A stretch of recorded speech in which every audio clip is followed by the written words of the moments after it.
Mesdames et Messieurs, le rapport que vient de nous livrer le ministre de l'Économie, du Plan et de la Coopération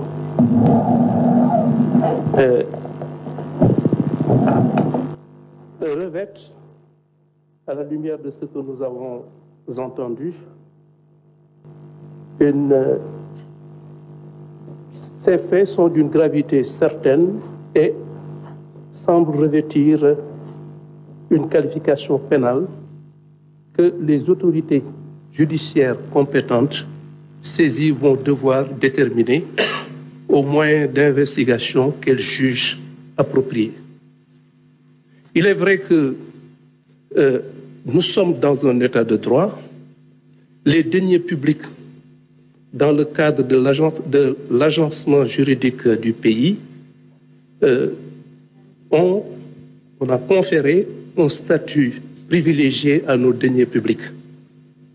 Et de ce point de vue, donc, il est vrai qu'il ne m'appartient pas a priori de juger de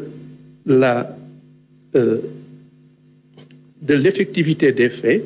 Il appartiendra donc aux autorités judiciaires et policières de le déterminer, c'est leur travail. Mais ce que je peux dire, c'est que ce sera fait avec le maximum de rigueur, de transparence et sous réserve des règles du principe de la présomption d'innocence.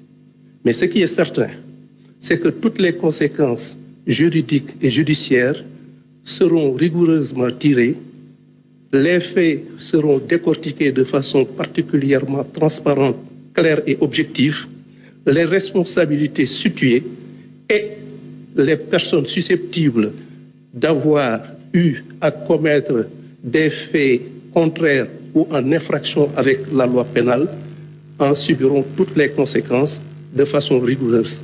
Je vous remercie, Monsieur le Premier ministre. Merci, Monsieur le ministre de la Justice. En conclusion, en tout cas, je voudrais dire que le peuple sénégalais doit comprendre qu'on est en un tournant extrêmement important de la vie de la nation. Quoi de plus normal d'ailleurs que nous ayons choisi ce jour, que ce jour ait coïncidé avec la célébration de ce douloureux événement qui est là, le naufrage du bateau le Joola. Certains ont voulu dire pourquoi organiser ça ce même jour. Mais symboliquement, c'est la somme de nos négligences coupables et celle de nos autorités politiques qui est à la base de toutes les catastrophes que nous vivons. Si on en est là, c'est parce que malheureusement, des comportements comme ceux que nous voulons de décrire ont privé le pays d'un certain nombre d'atouts qui jettent aujourd'hui les jeunes dans les océans. Ont privé le pays d'un certain nombre d'atouts qui auraient réglé la question des inondations, puisque 750 milliards sont supposés avoir été engloutis. Il ne faut pas sous-estimer ces comportements. À chaque fois qu'on ment au peuple et à chaque fois qu'un centime est détourné de son objectif, c'est une infrastructure, c'est des décisions de politique publique qui auraient impacté positivement sur la vie des Sénégalais qui aura été compromis. Et c'est pourquoi nous voulons que le peuple sénégalais mesure la gravité de cet instant. Le vrai débat, il est là. Ce n'est pas les diversions qu'on nous sert tous les jours à travers les médias et les réseaux sociaux. Les vrais débats dans les pays démocratiques avancés sont de cet ordre-là. Parce que c'est ça qui impacte sur la vie des Sénégalais. Et non pas les débats de personnes à longueur de journée. Et je voudrais dire ici que notre combat politique pendant toutes ces années n'a été autre chose que ça. Et nous serons à la hauteur parce que ceux qui ont donné leur vie pour que ce projet aboutisse, nous devons nous hisser à leur hauteur et les rendre fiers d'avoir combattu.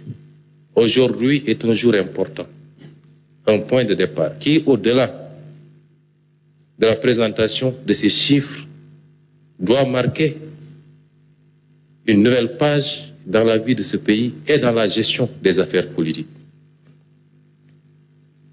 Nous respectons donc la parole donnée au peuple.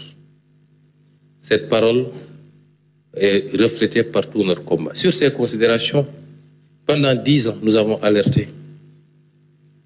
Je me rappelle qu'en 2018, en tant que député, j'adressais aux représentants du Fonds monétaire ici à Dakar une correspondance pour attirer son attention sur le dépassement sur les ressources extérieures de plus de 300 milliards. Cette correspondance avait été préparée par l'actuel président de la République et une petite équipe. Nous avons toujours alerté. Et j'ai toujours dit, sur la tribune de l'Assemblée nationale, qu'on ne gouverne pas un pays dans le mensonge et dans la manipulation. Aujourd'hui, que nous sommes aux affaires, nous pouvons plus aisément prouver aux Sénégalais jusqu'à quel point ils ont été manipulés. Mais rien ne sera plus comme avant. En ne présentant pas notre dossier au FMI par devoir de vérité, nous nous sommes ainsi passés de ressources de l'ordre de 230 milliards de francs CFA au mois de juillet 2024. Mais c'est la responsabilité de ceux qui ont manipulé les Écritures et qui ont privé le pays de ses ressources. Ceci pour ne pas nous mentir à nous-mêmes, mais pour ne pas mentir au peuple ni à nos partenaires techniques et financiers. Notre nouveau paradigme sera désormais de ne plus attendre, moyennant des financements, qu'on nous pose des conditionnalités qui sont des évidences et des exigences que nous devrions nous-mêmes adopter. Que nous devions nous-mêmes adopter dans la gestion de nos finances publiques, la protection des couches vulnérables, dans la bonne gouvernance et la lutte contre la corruption, le détournement des deniers publics et le blanchiment de capitaux. Effectivement, des faits qui ont été constatés et qui vous ont été présentés, au-delà de leur impact sur la situation des finances publiques, soulèvent des problématiques notamment de corruption. C'est ça qui est regrettable. Non seulement ils ont manipulé les chiffres, mais toute cette manne financière qui a été captée par le Sénégal a été détournée pour une très grande partie de ces objectifs pour enrichir les autorités politiques. Et donc la politique d'endettement effrénée a donné lieu à l'utilisation des ressources de façon non transparente et favorable à une corruption généralisée. L'endettement par le biais d'offres spontanées.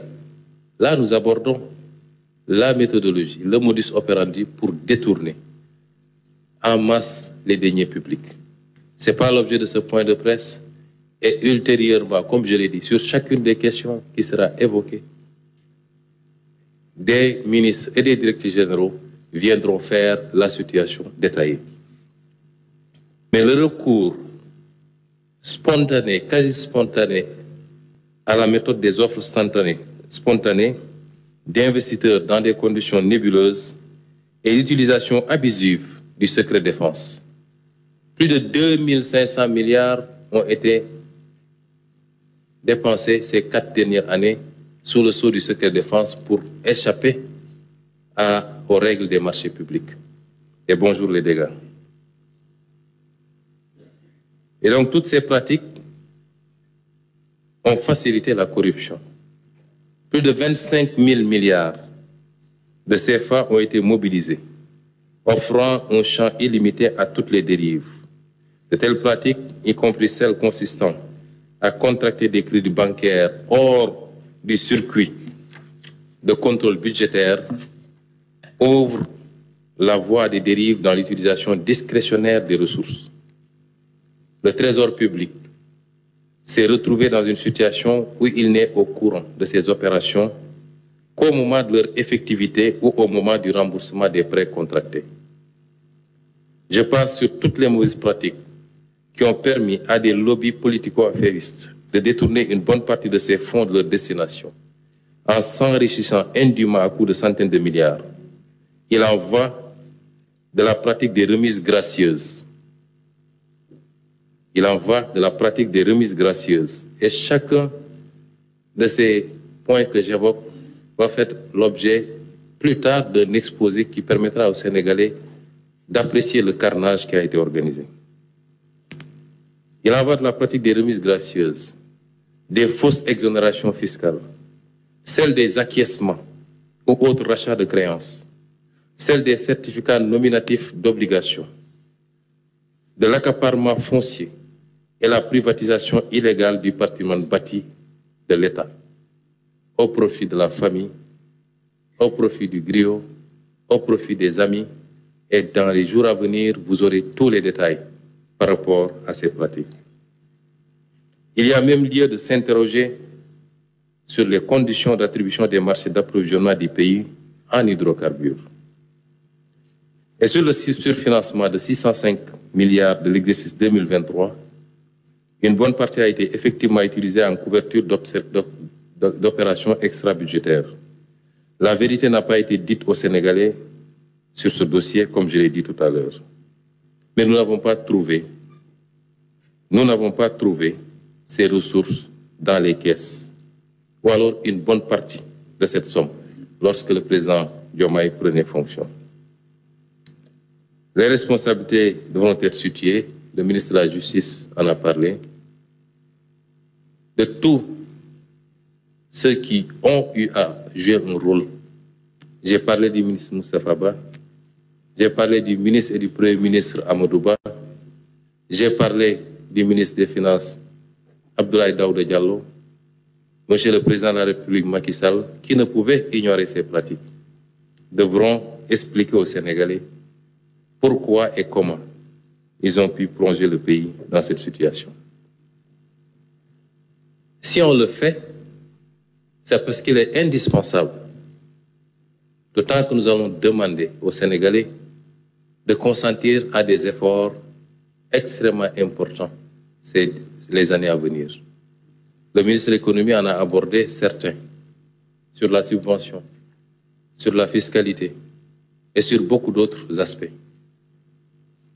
Vous ne pouvez pas demander au peuple de faire ces efforts sans pour autant que ceux qui sont les auteurs de ce carnage puissent venir justifier devant ce même peuple leurs actes. Et c'est extrêmement important. Mais je ne voudrais pas terminer sur une note négative. Je veux parler au peuple sénégalais. La situation est certes pas reluisante. Nous nous y attendions, même si ce qu'on découvre dépasse l'entendement. Mais elle n'est pas irrécupérable pour autant. On a beaucoup parlé de nos relations avec les partenaires. Moi, je crois d'abord et surtout à nos efforts endogènes pour faire face à cette situation et prendre notre destin en main. À un peuple qui veut, rien n'est impossible. Et ma conviction, c'est que le peuple sénégalais veut. Et il a aujourd'hui la locomotive qu'il faut.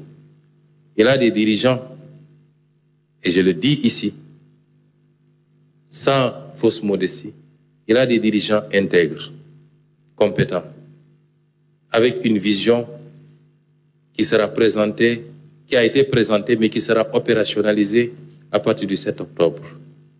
Des équipes dynamiques, majoritairement jeunes, qui ne ménagent aucun effort pour atteindre le résultat, qui sont dans un engagement patriotique, désintéressé. Pour que ça marche, il faut que le peuple se hisse à la hauteur de ce leadership, en l'accompagnant, en privilégiant le débat qualitatif, en répondant présent à l'effort de développement qui doit tous nous interpeller. Il y aura beaucoup d'efforts à fournir. Churchill avait dit à son peuple en pleine guerre qu'il ne leur promettait pas. Tout ce qu'il pouvait leur promettre, c'est du sang et de la sueur, mais qu'au bout, il y aurait la victoire. Nous n'en sommes pas à ça. Nous demandons simplement au peuple de consentir un tant soit peu de sacrifice, chacun et chacune d'entre nous. Et quand nous leur présenterons la nature de ces sacrifices, qu'on fasse l'effort de dépassement qu'il faut, qu'on fasse preuve de beaucoup d'altruisme pour que la chose que nous gérons en commun puisse prospérer, parce que si elle prospère, chacun d'entre nous individuellement va prospérer. Et nous vous garantissons, nous de notre côté, que nous ne ménagerons aucun effort. Absolument pas. Nous travaillerons d'arrache-pied, matin, midi et soir. Et nous ne tolérerons aucun écart, aucun, dans la gouvernance actuelle, pour que le résultat attendu par ce peuple puisse être atteint. Et ceci est d'autant plus important que des pays avant nous sont passés par ces épreuves, et sur des dates beaucoup plus récentes.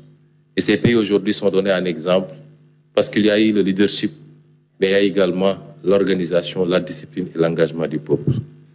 Je vous remercie pour votre écoute et nous allons passer sans tarder à la version Wolof. Mbokk yi ñu ngi leen di gërëm di leen sant ni ma ko waxee léegi ci bi ñuy